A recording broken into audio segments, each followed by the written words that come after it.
Tom who are going to be speaking. I'm here to facilitate, help with the questioning, and to just kind of keep us on time management elements and to try and bring extra chairs if more people sneak in. I just want to run you guys through quickly what we're going to cover this evening. So after I've done my introduction, we'll go into the emergency program in terms of that overview and the emergency support services that Kathy will cover, along with the neighborhood emergency program, or the NET program. And then I'll chat a little bit about Alertable. We'll break for questions, and then a quick bio break, coffee break, etc. for 5 minutes. So I'm really going to keep you wrangled back in on that space. And then we'll switch to Tom and talking about FireSmart, the wildfire risk reduction element, community wildfire resilience plan in that space, and questions and closing, and hopefully have you guys out of here in kind of a 7:30 type of space. So that's the structure for the evening. Just before we start, I wanted to ask just to get a sense of where people have come from. So how many people are Blind Bay residents here? Okay, and how, Cedar Heights more specifically? Okay, who's from somewhere else? Okay, the three of you, where have you come from? Sorrento. Sorrento? All the way from Sorrento. Excellent. Wow. White Lake back there. Paris.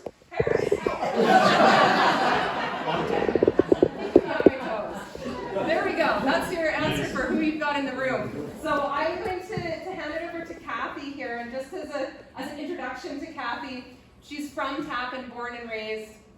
She was originally a property manager for a large multi-use shopping center and office complex for over 23 years, and then is now CSRD for 16 years as the emergency program facilitator with the Shuswap Emergency Program, and she's the Emergency Support Services Director for the Shuswap area. Thank you, Kathy, for coming up tonight. Thanks, Natalia. That's a wonderful introduction, and thank you everybody for coming tonight. Can you hear me? Do I need to talk up any louder, or that's okay? Perfect. If you can't hear me, let me know. Give me a signal or sign. But I'm usually pretty good. I did work in a shopping center, did lots of promotions, so I did have to direct a lot of people. So that is something that I'm very used to doing. And you can come sit up here yes. if you want, if you can't hear. Yes, absolutely. We've got some seats saved too. Yes. So I'm going to start off with the Shuswap Emergency Program, give you a little bit of an update of our program. And part of the program is we're also going to be giving you information about what we work on throughout the year. So when we're not activated, what do we do? We're going to show you what we do and how we can work together with you and your community and your neighborhood. So I'm going to give you an overview of the Shuswap Emergency Program, Emergency Support Services, the Neighborhood Emergency Program, which is getting really big. And when it gets really big, it takes a lot of time as well. So we're finding that the more programs that we get, the busier we get. White Lake is here, and they have done a fabulous job in the White Lake area of doing NET programs. So I'm going to show you how it's done and how successful that White Lake area has been in working to get their NEPs together and why they're so important. And also the Alertable program. How can you get it? What benefit is it for you to have the Alertable app on your phone? And we will have a question period after, so if you can hold those questions until we have the 15-minute break, that would be great. So, can you all see? I'm sorry, I'm pretty short, so you should be able to see over top of me. How did the emergency program start in 1998? Who was living here in 1998? So you weren't in Paris then? No? So you all remember what happened in August of 1998. Thunderstorm came through the area, hit Fly Hills, started a fire. They didn't think there was going to be too much of a problem until a wind came up, took it down across the valley, up into Mount Ida, and all of a sudden they went, whoops, we got a problem. And so if any of you know, we didn't have an emergency program back then, but we had a fellow by the name of Peter Kilby. He was working, if you remember, he was working, he was military back then. He was a very good planner. They brought him in an evening. He did an evacuation plan for 7,000 people. Back then, that was the biggest evacuation in Canada. So he did a fabulous job in an evening, and it went very well. And there were the people, I don't know, I think that was 7,000 people that were evacuated or were put on evacuation order. He did that in an evening. After it was over, he came to us and he said, I don't want to do that again. we gotta be prepared. We've got to have this planning in place so that we're not doing it in an evening before we have to have people evacuated. So Peter was instrumental in getting that done, and he was very instrumental in getting our program underway. And right now, we are still looked at it throughout the province. We just had a lady that joined our team from Maple Ridge who knew about our program and was excited to move up here and become part of our program. So we are known throughout the province as having a very strong emergency program. And this is the reason why. Because we have an amalgamated program with the City of Salmon Arm, the District of Sicamous, and the electoral areas, CSRD electoral areas, C, D, E, F, and G. Now G. So having this amalgamated program, disasters don't stop at a jurisdictional boundary. They overlap.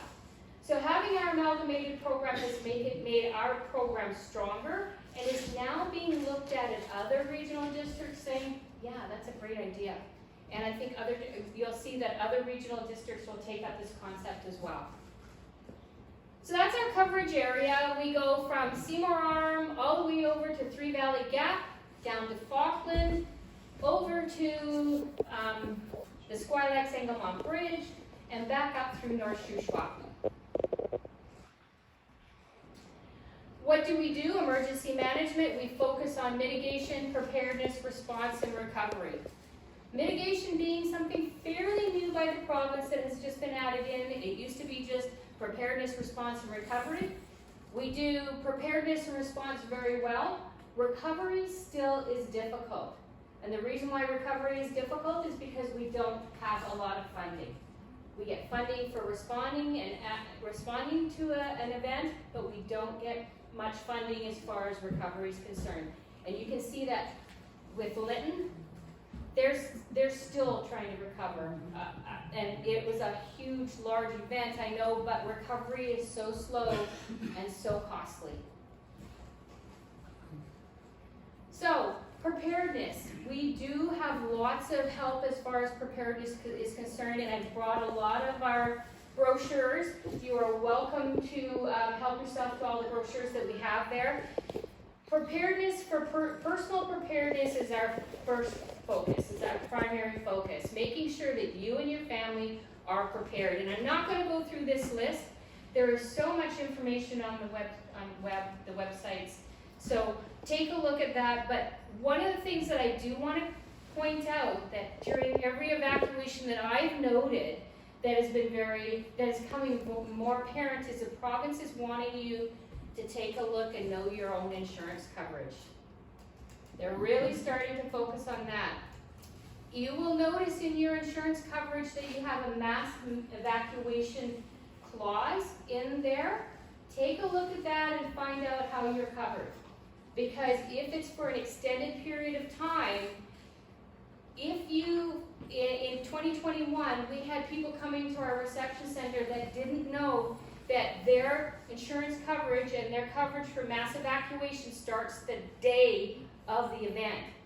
So when you go to use it 3 weeks later, you only have a week left because it's usually a month. So take a look at your insurance coverage. Make sure you're aware of it because it plays a huge part in your evacuation when you're evacuated. Other than that, your grab-and-go bag, I think you've probably heard it a million times. Always have your grab-and-go bag ready. It's really, really important to have it. You never know when you could be tactically evacuated, which is where you don't get any notice at all. And that's where the emergency happens very quickly, and that's what happened in 2 Mile in 2012 when we had the flooding in Sicamous. The 2 Mile residents, basically The fire department went up, took a look at the creek and said, hey, this is not safe.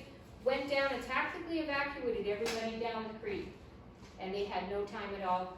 They basically just had to leave with grabbing their grab-and-go bag. The other thing that's coming really, really apparent is preparing for your pets, planning for your pets. This is critical because hotels and motels are becoming very, very strict on what they will take as far as pets are concerned. In 2021, we were a host community for Merritt. There was a lot of cats that came with those families, and cats do a lot of damage to a hotel room, believe it or not. You wouldn't have thought, but they do. Local hotel rooms do not take cats any longer because of 2021. The majority of them will not. If you are a cat owner, keep that in mind when you're making your plan, is that could be a problem. Farm dogs are not good locked in a hotel room. We had lots of damage in 2021. So consider billeting your animals to family or friends, or we actually do have a great relationship with this SPCA, so they will board or they will kind of billet your pet while you're evacuated. And we can arrange that through the reception center.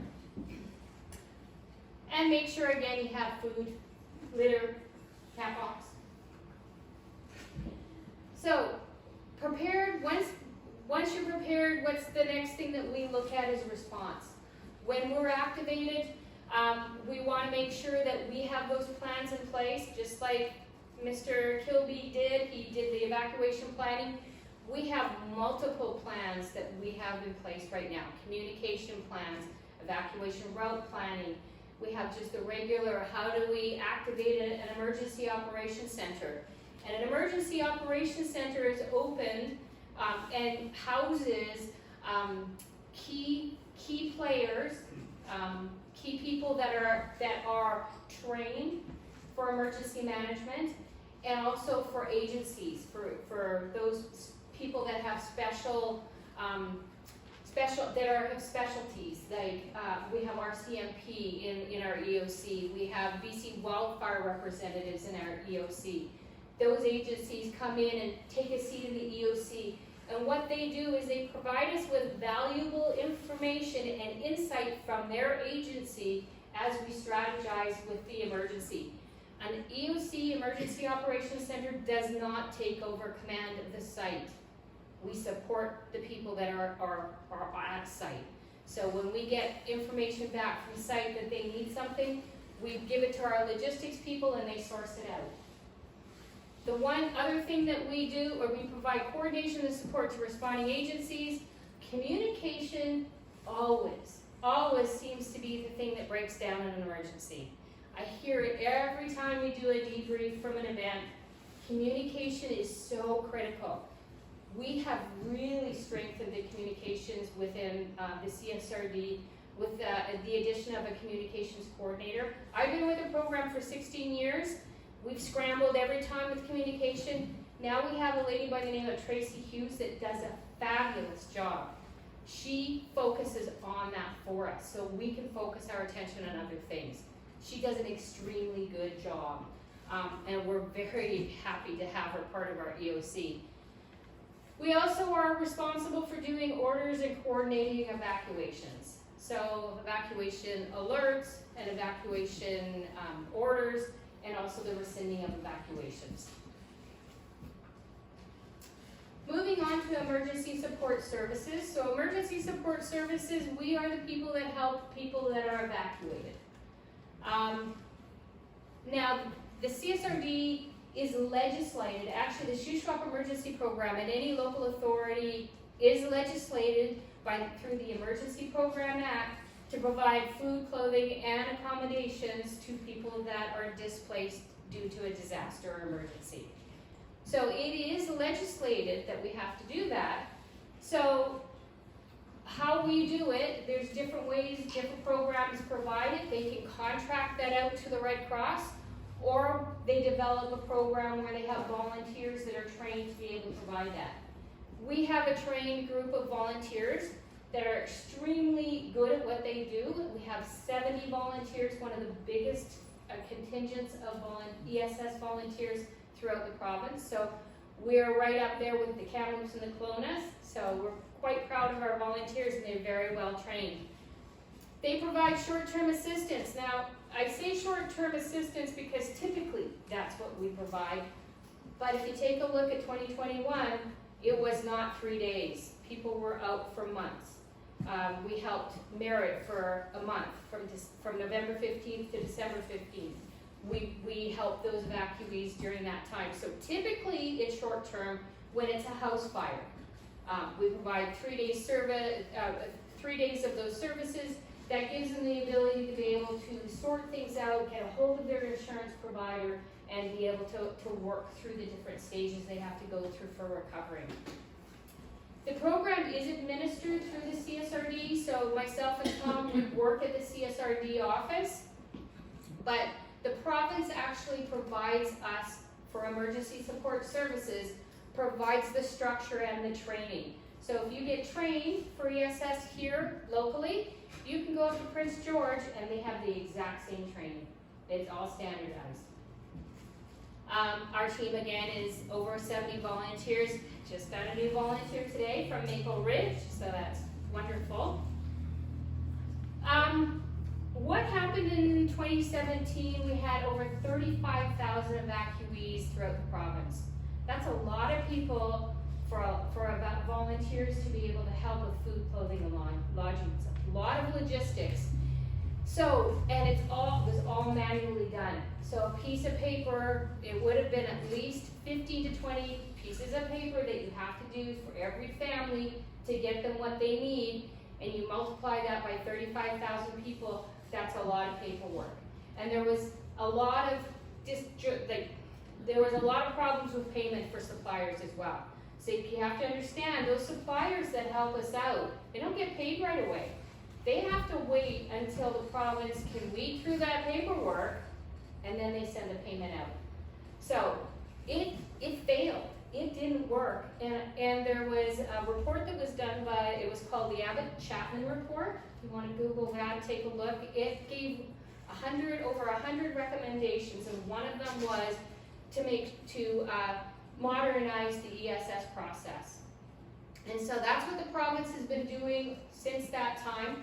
They've been working really hard in modernization, and they've done a really good job. I'm very excited about the products they've had. They haven't unveiled them the way that I would have liked to, because in 2021, they were ready to unveil it later on in the year, but because we got so busy fast, they just kind of went, here, you go with it. And so we kind of had to learn it as we were using it. But as we're getting better and better, the programs really work very well. The part that I want to bring your attention to with the modernization is there's two elements of it that's really going to be very helpful for us, and that's that you can go on and self-register. So if you want to go on to that site, ess.gov.bc.ca, you can go on and self-register now. That means that all that information that we would have had to interview you with, you've already typed it in. It's already in the provincial database, and they're keeping it there safe until it needs to be used, if it has to be used. The other thing is the BC Services app. You may already have this app downloaded on your phone if you've got health information that you've been accessing.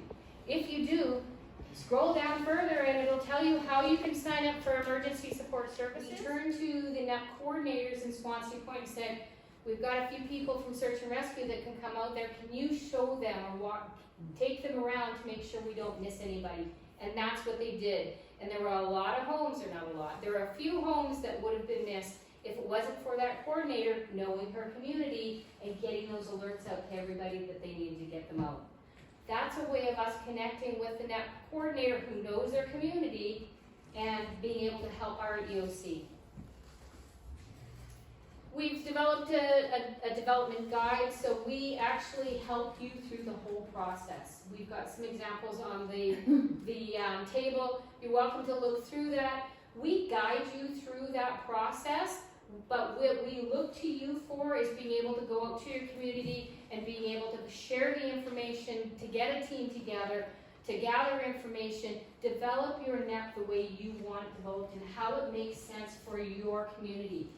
This made sense for Seymour Arm, but on Mallory Road and Ranchero, they only have 2 pages, and one of it is a contact list and the other is resources. They said, we're just a one road, that's all we need. All we need to know is who's on our road and what resources we can go to if we need them, and that's their plan. So we look to you to know what your community will need as far. It doesn't have to be that extensive. Alertable. So I'm going to try to walk you through this. This is not my specialty, the Alertable program, but I did go to Tracy and she gave me a lot of information. So this is our emergency notification program. You can download the app onto your phone. It's totally customizable, so you can take a look and see what you want, what areas you want to be alerted for, and you personalize your communication. You follow the multiple locations. So when you set this up, make sure you push the follow me, because if there's a lady that was going to Mexico, was it you? Yes, that can follow you to Mexico, and if we're having an alert here in this area, you'd still get the alert there. So it follows you where you go. The other thing is, you can put in more locations, more than one location. So if you have a family member that you want to make sure that you know what's going on in that area, you can be aware of the alerts that are going on in that area as well. It's totally customizable. You can be notified by text, email, landline, voice call, smart speaker, that Alexa that talks to you out of the box. You can get her to say any alerts or any orders or any information that's put through the Alertable. You can get her to do it for you too. So she can scream at you when you're doing your housekeeping at home. 15,025 subscribers, 5,259 are from electoral area C and G. So that's pretty good. We've got a good uptake there already. 1/3 of all of those are from your guys' areas. This year alone, Tracy has sent out 35,780 to date alerts or advisories. The majority of them, well, all of them were boil water orders. I think you guys would have had some in Cedar Heights. Critical is red. That means it's an emergency. That means that it is important to know about it because it is something that is going to affect your health and safety. So it's the public's health and safety. So it's red. The advisory is yellow, which means this is a notice just to let you know it's not life or death, but you need to know that there's about boil water. The other one that comes up quite a lot is swimming advisories as well. As far as the lake is concerned, you'll notice that too. The gray notices that you get on your phone, those are rescinds. That means your boil water is done. Again, you can customize it to include Drive BC and weather advisories, but be aware, you get a lot of advisories on your phone. You may get a lot of noise from your phone. So keep that in mind when you're customizing and adding those on. Oh, and anybody that's got them, who's got the Alertable app on their phone right now? Perfect. Update it. There's an update. So bring it up. It'll be the first thing that comes up and it'll ask you if you want to update it. Tracy said it's important to update it. So just to let you know, you might want to go in and visit your app, bring it up and do that update. So how can you help? Get prepared personally. Create a neighborhood program. You might not be the one that's the coordinator, but if you know somebody on your block or on your cul-de-sac or on your street that you think would be really good, let them know about the program. Get them in touch with us at the emergency program, and I can walk them through the program and we can get them started. Alertable, download the app. Get your app, and it doesn't even have to be downloaded on a phone. You can have it on your landline as well. So If you want that, it's all up on the website. Go up on the CSRD website. The easiest way I find is Google CSRD alertable, and it'll take you right to it. Self-register if you don't mind, please. That helps us with the ESS. If you're evacuated, your information is already there. And all we have to do is say, this is you, and this is the information. Has any of it changed? Helps us immensely. And download the BC Services card app. If you don't mind, that'd be great.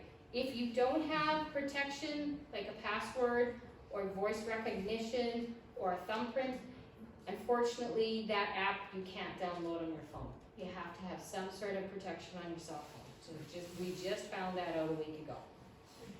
Yeah. And the other thing is we'd love to have you volunteer with our program. We have a great program with ESS. We meet monthly, we train together, and when we're called upon, we're there to help out, right, Sophie? Sophie is one of our ESS volunteers, and Dawn, sorry, my apologies, Dawn. Both of those two are volunteers on our program. What do you think? How is our program? Awesome. And I didn't even have to pay them for that. So that's my part of the presentation. Does anybody have any questions? Could you repeat that part again about the BC Services card app? Because I don't have that. So this is pretty new to our program. It's an app that you can get. You can get it on an app store, and you get it for free. You download it. It asks you a lot of information because there's a lot of privacy involved with it because it's dealing with the province. The province is gathering this personal information of yours, so they have to do a lot of verification of you as well. So you may have to go in to Access BC and work with them, or you can do a video of yourself and it does a facial recognition. You can do a video, or you can do it over the phone. So when you're downloading that app, you do have to go through those steps, just to let you know. But once you have it, is that right? Have you done it? And you have to. They're trying to gather all your information and stuff to your BC service card. And then you can access health records. So any of your health records is there. I used it when I had vaccination and I had to go visit my mom in the hospital. I used to bring that up and I could be able to show them at the hospital that I was vaccinated. You can, and then you scroll down farther. There's a lot of uses for it, but you scroll down farther and there's a spot for emergency supports, and that's where you would go in and enter information. And once you've got that entered in, it allows us to be able to e-transfer funds to you rather than giving you referral forms for food, clothing, and lodging if you're evacuated. It's a great system. Is that the one that says evacuation, registration, and assistance? Yes, yes it is. Hello. Hi, you said communication was a real problem before. So how do they find out my phone number and my email? Is it with the service card app which I have? Would they have that information already? Or do I have to go to ess.bc.ca and register there for them to have my information? For us to have your information to communicate to you? Yeah, because you said communication is always a real problem. It is. You can't communicate with people. So our biggest form of communication is through our website. Right. So we're not going to go directly to you unless you have an evacuation alert or order. If there's an evacuation alert or order, we will have somebody hand deliver that paper to your door. It won't be connected to you through a phone. It will be personally knocked on the door and you'll get a piece of paper. Other information will be on the website or social media. As far as other communication, that's where we rely on the neighborhood program for you to be able to fan out any information. So that's one thing that's kind of difficult for the NET program is sharing your information with other neighbors. But in a case of an emergency, that sometimes can be life-saving. So I don't know if I've answered your question, but communication is always hard, but we have to rely on the systems that we have in place. Sometimes websites don't work very good. That's why we rely on neighbors. So if I self-register at ess.bc.ca, Would that That be is- all I need to do? So registering for, no. No. Okay. So what happens is you register there, that means your information's sitting there, waiting for us. Mhm. When you're evacuated, we will say in the evacuation order that you get, Mhm. where to go. You have to report to the reception center, and this is one thing that happened in Tumbler Ridge that didn't work well. Everybody left and everybody went across the whole province. Right. You need to go to a reception center. You need to report into them and say, I'm going down to Salmon Arm, I'm gonna stay with my mom down there, here I'm registering with you, and once you've done that, then services are easier to get with too. So that information is sitting there waiting, but you still have to go and register at the reception center to say, here I am, I'm such and such, here's my address, I'm in the evacuated area, this is where I'm going to be. And they'll register you and put that information in that database. So if there's a fire here in Blind Bay and the service center is burnt down, where would I go? We have 24, I didn't want to get too in-depth because I'm cutting into Tom's time. Okay. But I didn't want to get too in-depth, but our program does have 24 designated reception centers across the area. With Sicamous, we have some in Falkland, we have areas in South Shuswap, we've got a lot. Carlin Hall, we used in 2009 for the Nutshell Fire. So we do have quite a few facilities, Thank you. this being one of them. So do we do either of those two things or both? Both, okay. So, good question though. What you can do is you can go on to the evacuee registration and assistance tool. And if you go down to the bottom, at the very bottom of the first page that you were on, they have self-registered now at the top, but if you go to the bottom, it's self-registered with your BC Services app. So do your BC Services card app first, and then do that. I know it's complicated, it's very complicated for our volunteers too, but they do a fabulous job. So when they do the video, it does take the province some time to get back to you. Yes. So don't worry, it's like 24 hours or something, so. Mine took 3 days. Yeah, it can take some time to get it set up. So it's good to get it done now and not during emergency ones. Any last questions for Kathy, or maybe you can grab her during our 5-minute break? I just want to add two, yeah, Laura. All the information now that you've given there with all the, sites that you have to go on to, with the phone stuff, is it all in these books? So, unfortunately, no. The information on self-registration and the BC Services apps wouldn't be in there because they're brand new. Those are all publications that are older. So, go on to the CSRD website, or I'll give you my card, and you're welcome to call me and I can give you the information. I will leave my cards up on the side of the table. Help yourself, give me a call, and I can walk you through finding it, or give you a call if you feel the phone. And actually, Sophie just reminded us too, if we didn't make it clear too, during an event, the Shuswap Emergency Program webpage through the CSRD hearing has like an update during, say, an evacuation. There's actually a link right there. It shows maps, it'll show information, it'll updates on what's going on. Tracy, that she mentioned, constantly feeds that. So you can look up there for the latest trusted information. Right? Yeah, that's a dashboard that they've made, our GIS have made a dashboard. It's got a lot of great information on it, and it will be active when we're active. Right now, it's not active.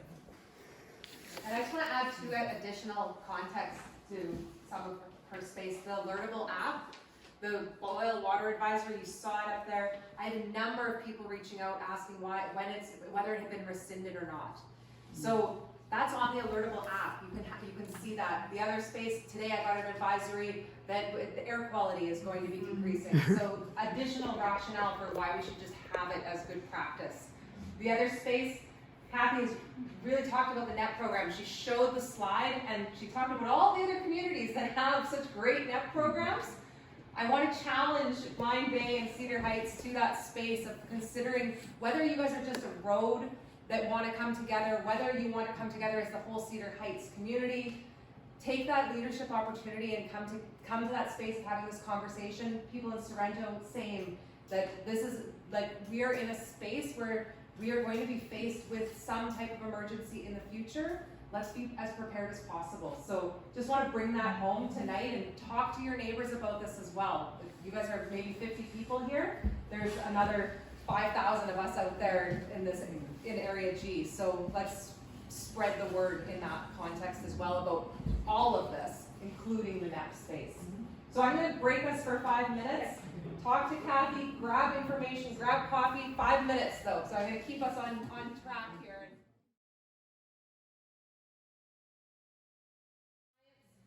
In forest management from the University of Alberta. He has 29 years with the BC Wildfire Service, coordinating resources and responding to floods and fire across BC and other provinces, and he's the emergency program coordinator for the EPC since 2018 for the Shuswap Emergency Program. So thank you, Tom. We'll jump right in here. So that's the objectives and content. Basically, we're going to talk about FireSmart and the program we have, as well as the plan that exists, and hopefully answer some questions if you have them. So we'll continue right on. This just, how many people have seen this before? A few people?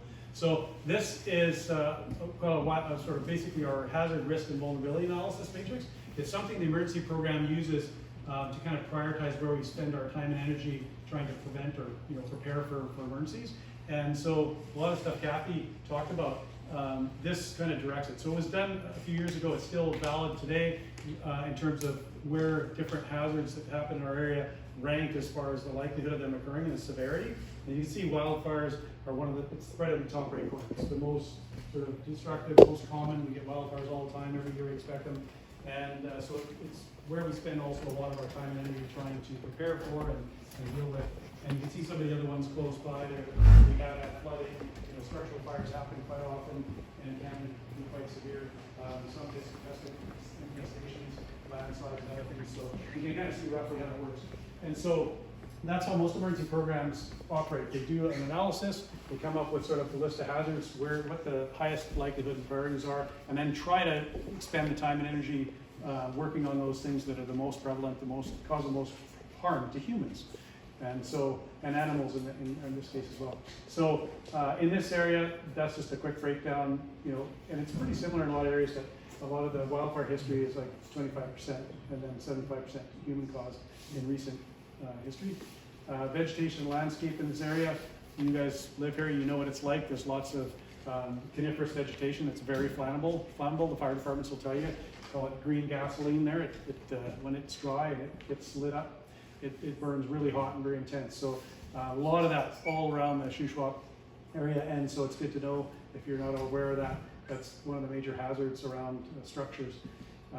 And then this area in particular, I heard there's a lot of folks from the Cedar Heights community here, and so I'm aware that we've done a lot of work here already. Len Uden, our FireSmart coordinator for the CSRD, he's been out here, and I know there's been lots of work done in this community already on trying to FireSmart improve the risk situation for the facility as well as the area. And there's probably, like by show of hands, maybe really quickly, how many people have actually done a FireSmart home assessment or had one of their own home? Quite a few. So and so I knew that there was already some pretty good uptake in this area.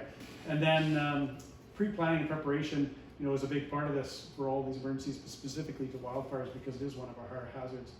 And then this individual property and community risk, we're going to speak a little bit about in terms of what can be done there.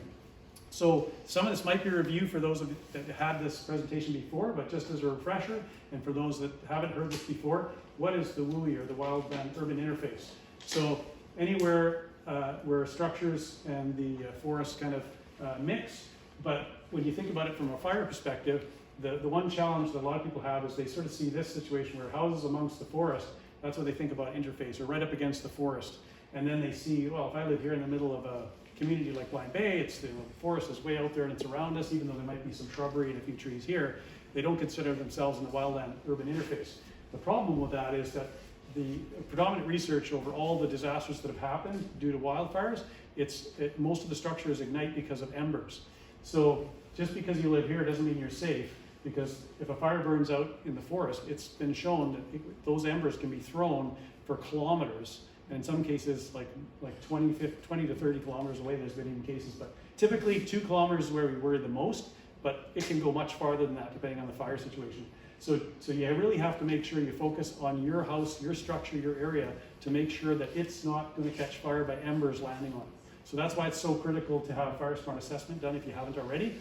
use the tools we can give you, and help you do an assessment of your own property. And there's a lot of little things that you can do that make a big difference in terms of helping reduce the risk to your home and structure, property itself.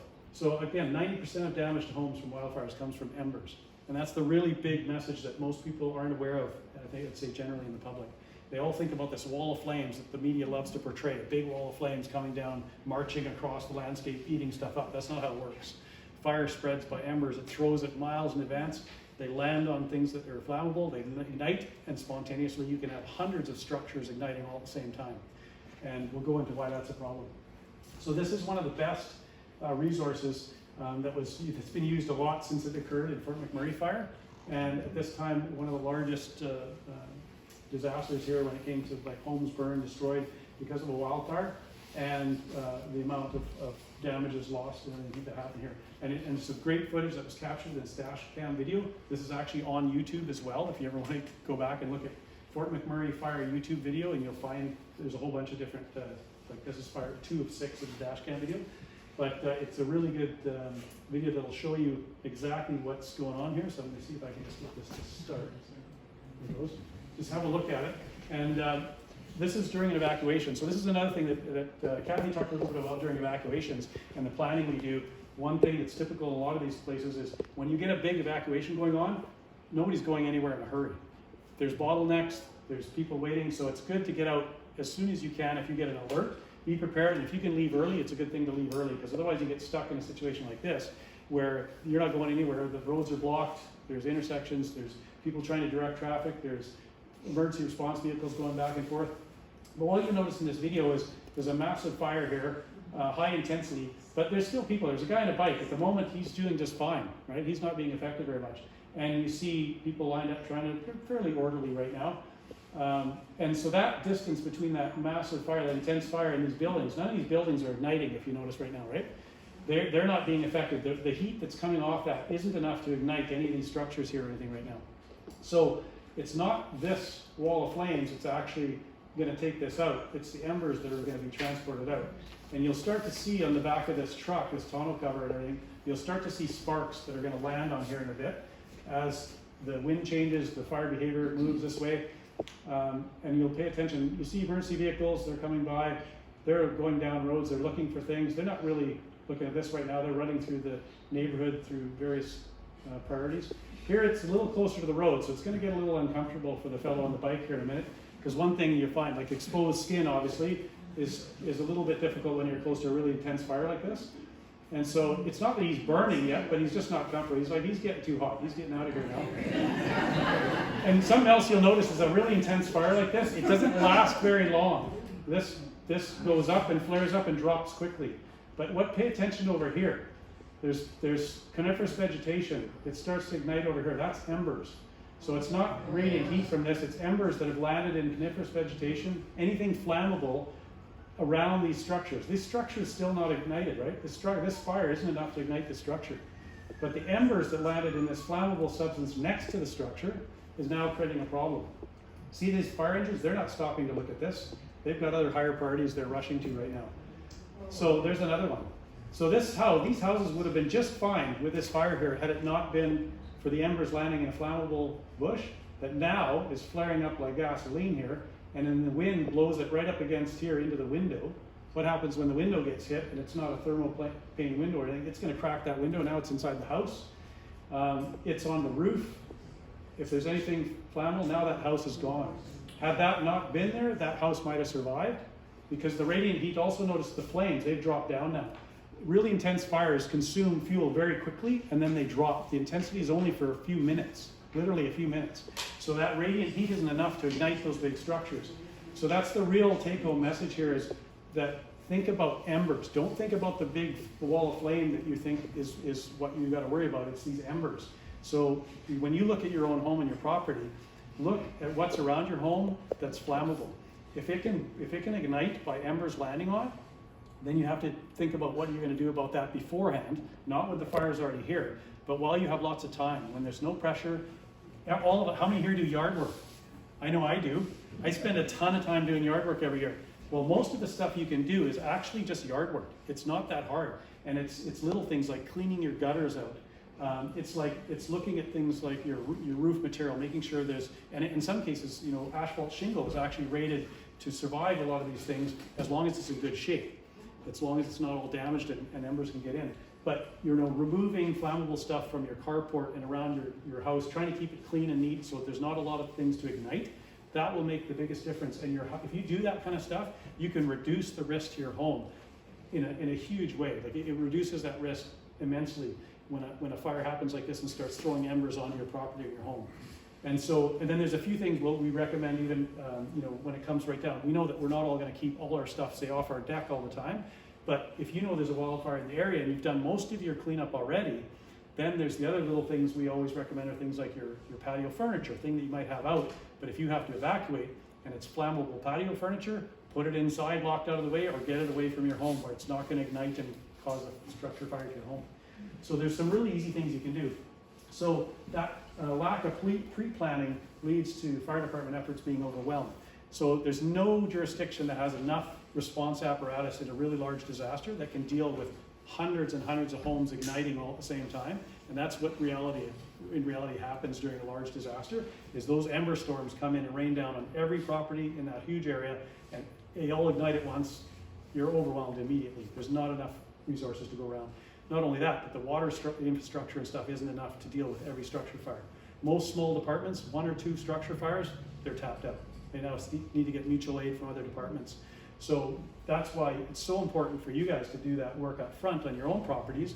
It's you're looking after your own assets, your own property, and your homes and your livelihood. So the simple things you can do make all that difference.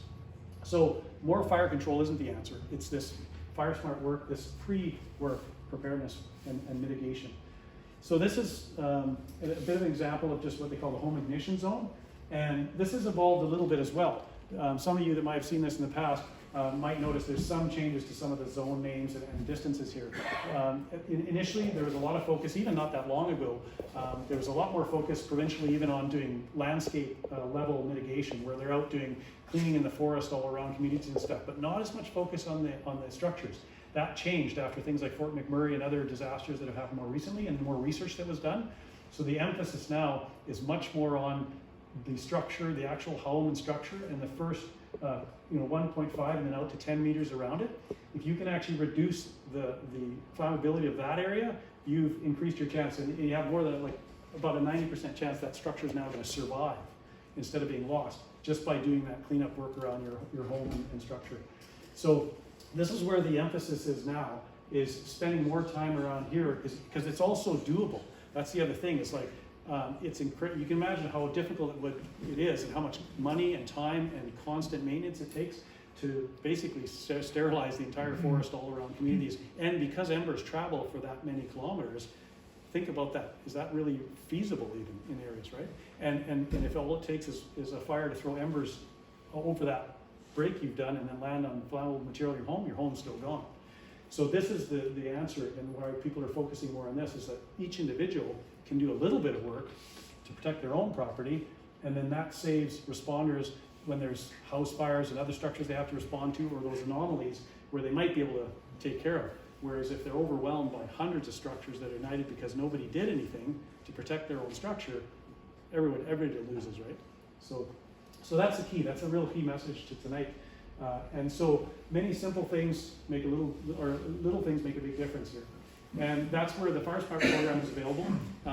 The province has funded this for a while now, and they've continued to fund. This is our 5th year of our program. And we're lucky to have people like Sophie and Dawn here, are both a part of our FireSmart program. They're local FireSmart representatives and wildfire mitigation specialists. So they're trained to do assessments. All you have to do is go on the CSRD website. There's, under the fire services, there's a FireSmart link, and there's a blue rectangle bulletin that says make a request. You can click that, put in your basic information, just location.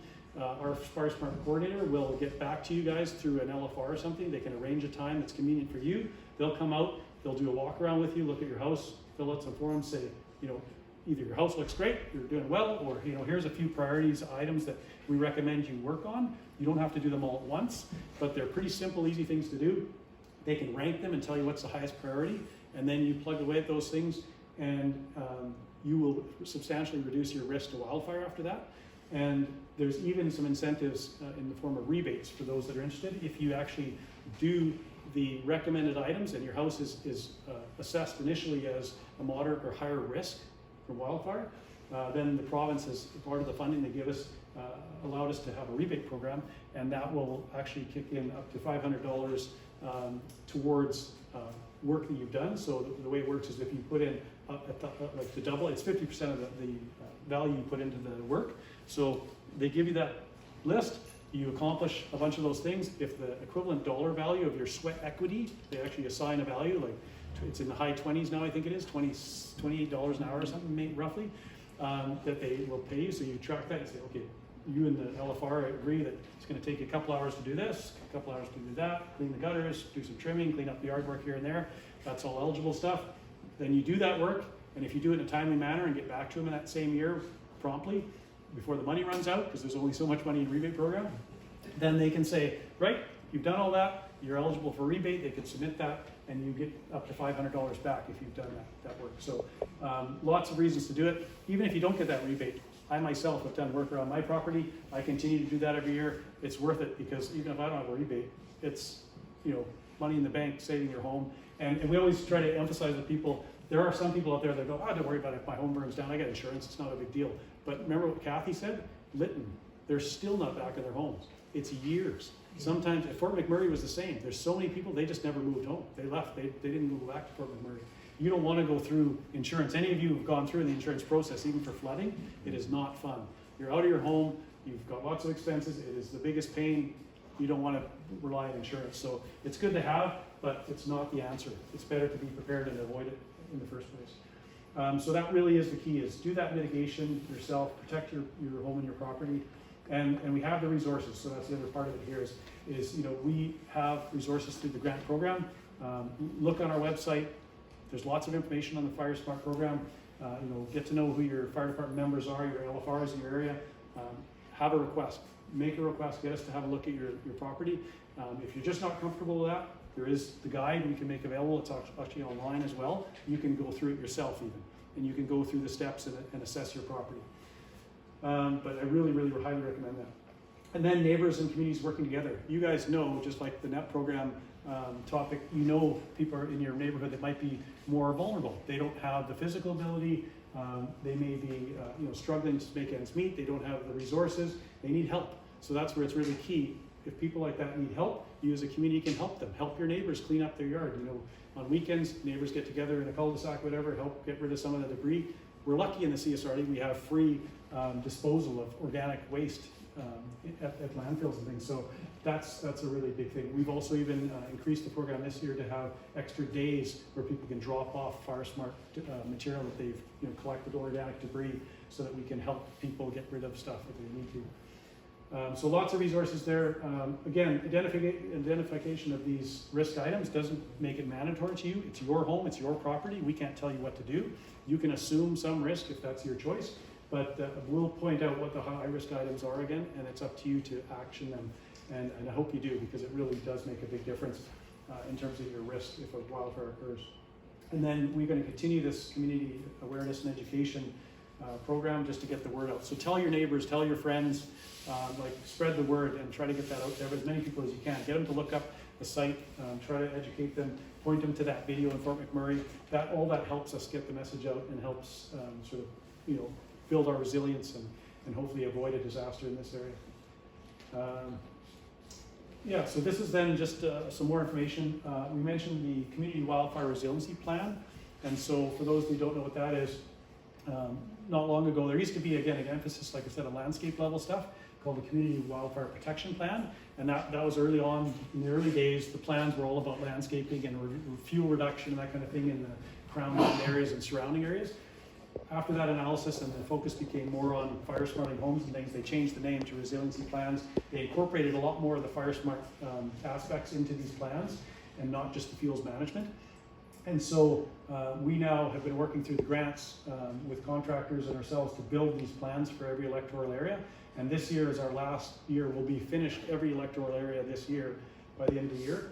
and so everyone has a plan. We do have an existing plan for C. Now we were writing this plan when it was still under his C, so that's why it's C/G, because there was no G when we started this plan, and but it covered this area, so it just wasn't subdivided officially yet. So the existing plan, and you're welcome to have a look at it. It's on the CSRD website. If you go in there and look under reports, and there's actually a link to the CWRP, and it has the one for this area. You can look. It's quite a lengthy document, but it has recommendations summarized near the front, and then they're kind of dispersed through the rest of the document in different areas, whether it's vegetation management priorities or training or all sorts of different topics. But something to note in this is just some of these threat levels. So extreme levels, you can see where the red is on various points. The big important point here is that this darker area in here on the maps is private land. Because of the privacy issues and you know, the provincial and local government rules, we can't go in and publicize and show risk on private land, right? So we can't go on and publicize, hey, so-and-so's property is on extreme risk or it's a high risk. That's your own personal private property. We don't step over that kind of bounds and make that kind of assumption public, or like that information public to anybody. So again, if we do an assessment, that's also confidential. That's your assessment, that's your stuff. We don't take that and publicize it anywhere. It's up to you to manage and look after that. But we're there as a resource to help you. So you can see this CG area, 48% of the actual wildland urban interface in the area, 40% of that is private land. In area G, it's higher because it's even more urbanized here compared to the whole of C. So there's a lot of land out there that doesn't show with these color-coded high risk, but we know from experience, from all the years we've already been doing this, doing assessments out there, almost every assessment, Dawn, Sophie, they're almost always at least a moderate, high, or extreme. We very, very rarely have we ever found lows in all of the Shuswap. It's very, very rare. So there's you know, high risk almost everywhere we look. And yet, I will say again, it's not that difficult in most cases to lower that risk substantially by doing some pretty basic yard work and things that you can most of you can do, or for those that need a little help from neighbors and friends. And then we have, again, resources and support through the program to give you a hand there and help you with prioritizing what you need to do. So some of these priorities that I mentioned that are in this plan: education and promotion through our volunteer fire departments, like folks like Dawn and Sophie, who are also members of the fire departments. So they're volunteers not only for the emergency program, but in the actual volunteer fire departments. And we also put the information out through communities, groups like this, into the schools. We're partners with the province and the BC Wildfire Service that also does some of this education promotion out there. And you know, we've added capacity over the years, and that was one of the things identified in the plan, as well as like right from the get-go, we knew we were going to build this program, or we would need more resources as we build and get busier and have more people asking for help. And so folks like Sophie were brought on as a wildfire mitigation specialist, working pretty much full-time now, doing FireSmart stuff paid through the grant that the province provides to us. And people like Dawn as well, getting paid as LFRs to go out and do these assessments for everybody. So that's been really integral in terms of allowing us to do this kind of work. And working with our FireSmart coordinator, Len Uden, who again is full-time. His full-time job is just education promotion, doing assessments, neighborhood level stuff. We are scaling up a little bit as we get busier and busier. As you can imagine, it's getting harder as we get more successful at this, and to be everywhere with everybody's property as the need grows. And so we're also trying to scale it up by neighborhoods. So again, that's where it comes in nicely. If you have a neighborhood program, that also fits nicely with FireSmart, because there's neighborhood recognition programs listed there. So promoting that. And what that is instead of individuals doing homes, it's neighborhoods getting together, having a plan, FireSmart kind of plan together, and saying, okay, we've all assessed our properties individually, or as a neighborhood, we know we have a risk, and we can help each other out reducing our risk as a neighborhood. Because of course, we get this all the time. One property, FireSmart's their home, but their neighbor doesn't. And because you are adjoining properties, and sometimes you literally have a hedge or something very flammable right between your homes, if one person does something and the other doesn't, and that house starts fire, very good chance the other house is lost too. So it makes sense to work together and come up with solutions. And you look at your own specific situations. Again, we're there as resources to help you analyze what the risk is in your specific situation and give you options, realistic options, what you can do to help yourself. In some cases, we know there are places that we're just not going to remove that risk. We've had cases, for instance, a simple one is an elderly person that just can't move their firewood stack too far away from their home. So then we suggest tarp it, wrap it, and contain it. So now embers can't get to it. They can't ignite it. They can't burn your house down because of it. So there are simple solutions you can do in some places like that. Carports, you don't have a closed carport, you just can't fence it in, whatever. Some sort of tarp that you can put down and seal quickly. That might be enough to prevent embers getting in there and burning your house down. So there's lots of different solutions we come across like that. We try to spread those around people. Again, pursuing incentives, recommendation to reduce flammable vegetation where you can. Free disposal I talked about, for cleanup days, things like that. We have chippers and bins, we make those available to neighborhoods. We've done a lot of that around here. And so people can throw that stuff if they don't have a way to transport it. We can make that available for a neighborhood. It's harder to do on an individual house basis, but if we have a bunch of people together in a neighborhood, we can drop a bin there. You can spend one weekend together, you throw all your debris in there, we'll haul it away for you. No cost to you guys. So that's all paid through the grant. Resiliency committee meetings, when we do these plans, we start with fire departments and sort of ourselves, the BC Wildfire Service. And actually, I want to mention, it's not that we don't do any landscape level planning as well. The province has come forward more in the past as well to take on more what's called wildfire risk reduction. So you will hear about it and see it in various areas on the peripheral. And so wherever there's crown land surrounding communities, they've also through these plans prioritized high risk areas. And in some cases, the province then goes ahead and they sort of lead that aspect of it, and they'll hire contractors to go in where it's appropriate, and they'll do thinning and cleanup of forest areas that are high priorities, seen as highest risk areas around communities. And so they will still do some stuff that will help reduce the chance of embers and debris and stuff coming close to a community by sort of cleaning up some of the really high hazard areas next to communities. So that's going on in the background with the province, and they communicate with us through these plans and regular meetings while we're doing the focus on all the actual residences and communities. And then the net promotion, Kathy covered very well, so I don't have to spend much time on that, but that's part of one of the recommendations. So again, what you can do, you play that most important role in protecting your own home. It's your home and assets, it's your family, it's in your best interest to do whatever you can to reduce your risk. And you also make that decision all the time in your lives, right? You make risk decisions all the time. What am I willing to accept for risk? And then what are you willing to accept as neighbors, and how you impact your neighbors with what risk each other is willing to accept. And then what you're going to do about it if you want to reduce your risk. So that's where you play that huge role, working together as a community and with us to try to reduce the overall risk to the community and to the entire CSRD. You know, that's our overall goal, is to bring the risk down. So if we have a large fire and a large disaster, we don't want to be another Fort McMurray. We'd rather be, hey, we had a big fire, embers rained down, all the houses survived because we were FireSmart. We'd love to have that instead if that ever happens, rather than see a bunch of people out of their homes, a bunch of structures all burnt down and people displaced. That's horrible, right? So, and like I said, it's such simple little things that each one of us can do to bring that risk way down and stop that kind of cycle of disaster. So again, helping get the word out, organize meetings, share information, make us aware of things that you know of, other groups that maybe we haven't contacted, and we can arrange to get our folks out there and give presentations like this to them and make them aware of what the risks are, what the resources are, what they can do about it. And that really, really helps to keep spreading that message and have those risk assessments done. So take action, that's the key.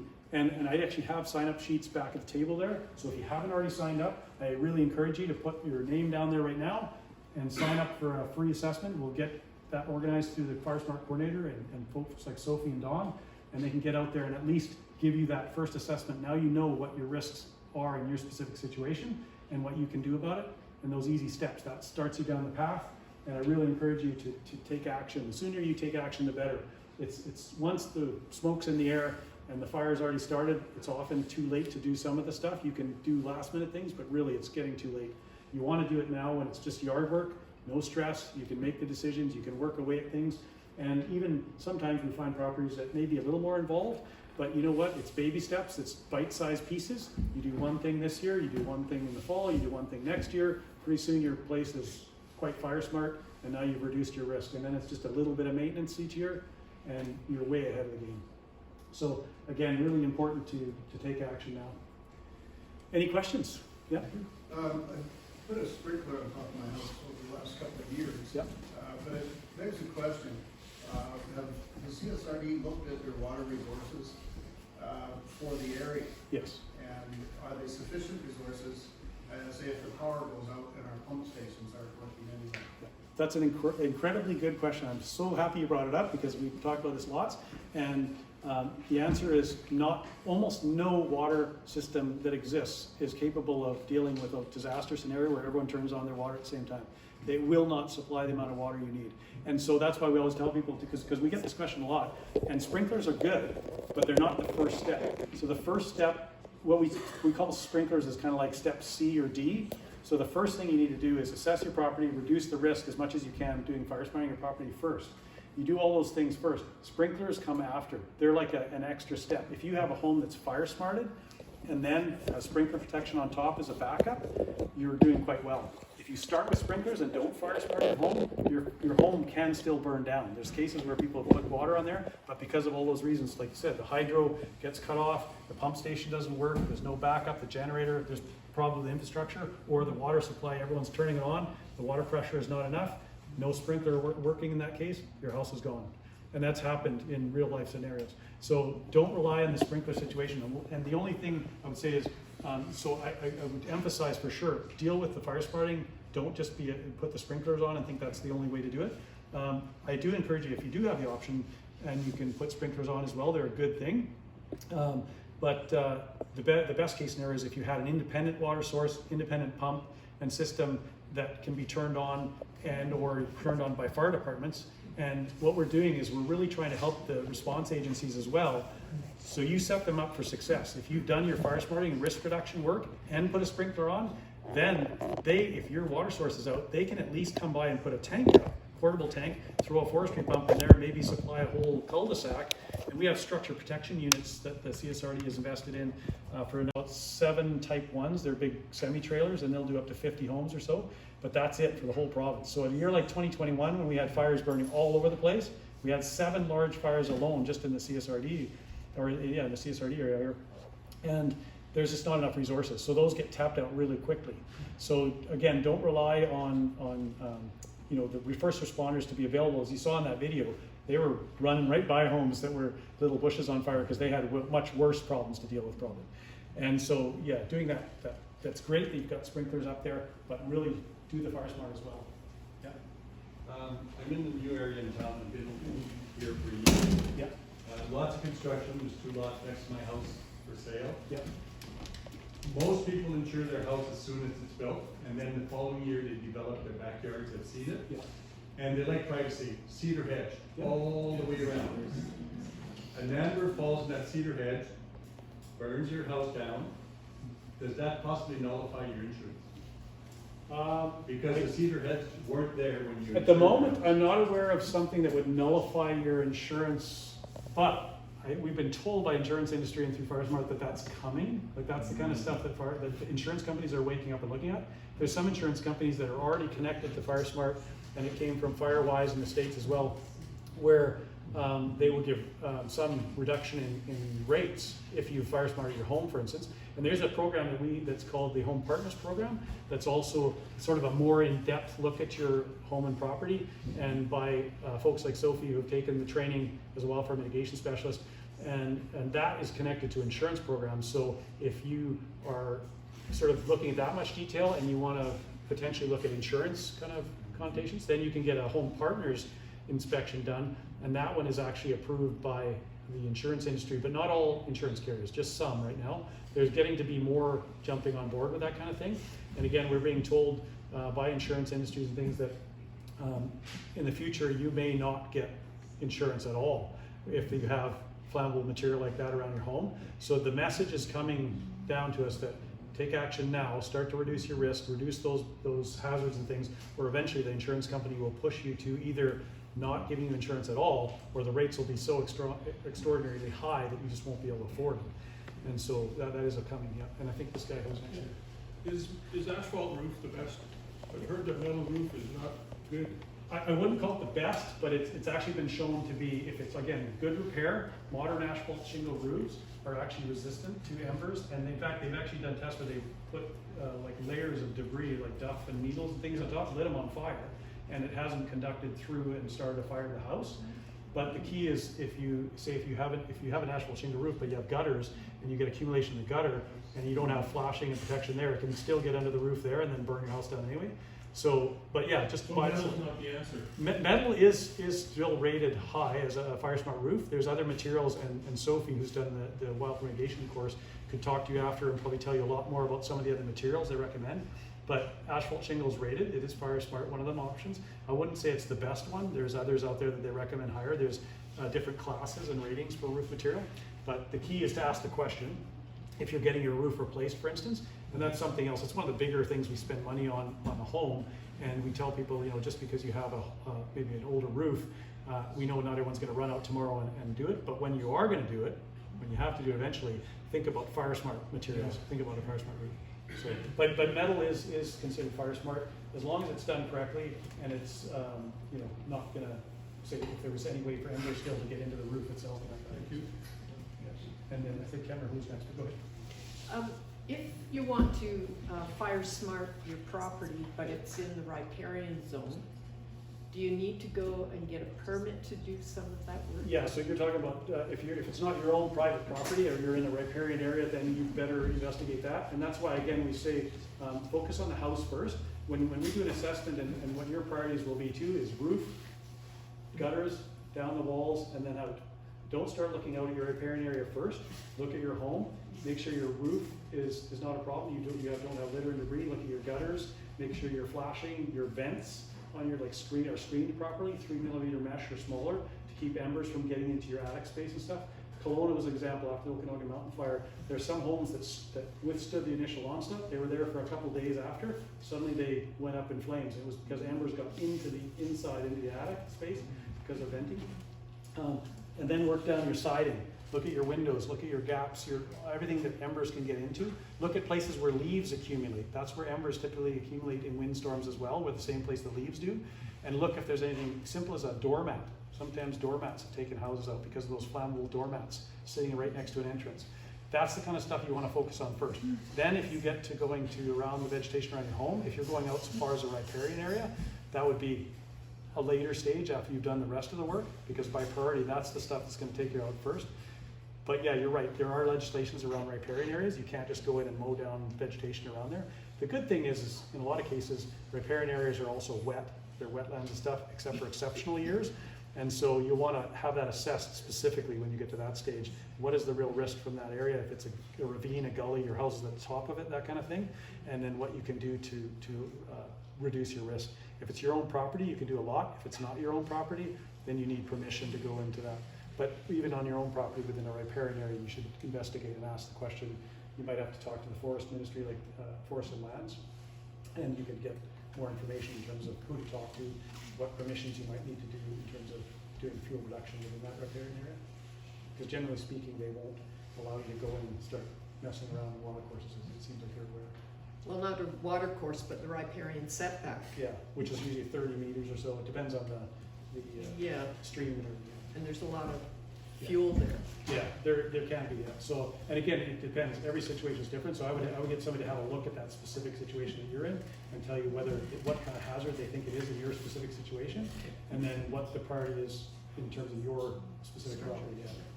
So, good question. And then I suspect you have a backlog of inspections to be done, assessments. I wouldn't say that. I wouldn't assume that because they're doing pretty well. So yeah. Okay, so if I was to sign up tonight, Yeah. when could I expect it to be done? Pretty quickly. Yeah, we get back to you fairly quickly, and we'll say what's good for you. They'll schedule one of these LFRs and make a time that's convenient, and they'll get out there. It could be within the next week. Excellent. And then, yeah, so it's quite quick. We get on. I'm signing up. Okay, awesome. Appreciate it. Any other questions? What does LFR stand? Yeah, sorry, LFR, Local FireSmart Representative. There's a lot of acronyms in our business. So Local FireSmart Representative is just an individual that's been trained. When we started this program, they typically, I'd say the program targets folks that have some amount of fire experience, background stuff, so not just anybody off the street. And so we targeted specifically our fire department because we thought all our fire departments are spread around communities already. So if we can train individuals in the fire departments that already have the fire background and training, and then they get qualified as a LFR, local FireSmart representative, they learn the specifics on FireSmart, they learn how to do the assessments and give that information to homeowners and everything.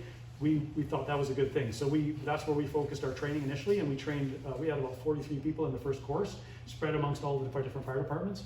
And then those folks, a lot of them have stayed on the program. We have a number, I think there's about 15 of us maybe, give or take, that are LFRs right now, still active and doing assessments.